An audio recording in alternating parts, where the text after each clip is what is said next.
राजारामपुरी इथल्या माऊली पुतळा परिसरात वर्चस्व वादातून गुन्हेगारांच्या 2 टोळ्यांमध्ये हाणामारी झाली होती।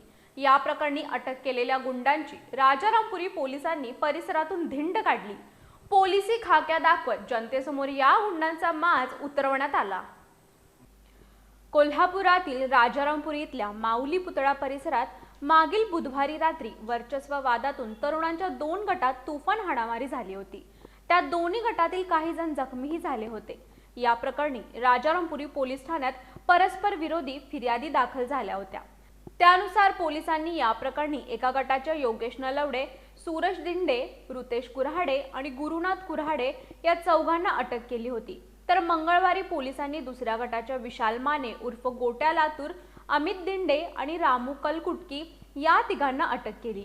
दोन्हीही गटाचे हे सराईत गुंड सध्या पोलीस कोठडीमध्ये आहेत। राजारामपुरी पोलिसांनी मंगळवारी रात्री अटक केलेल्या दोन्ही गटातील या सर्व गुंडांची परिसरातून धिंड काढली। राजारामपुरी पोलीस ठाण्यापासून माऊली पुतळा परिसरापर्यंत पोलिसी खाक्या दाखवत या गुंडांची धिंड काढून पोलिसांनी त्यांचा माज उतरवला, तसंच त्यांची दहशत मोडून काढली। या गुंडांची ही धिंड पाहण्यासाठी या परिसरात नागरिकांची गर्दी झाली होती।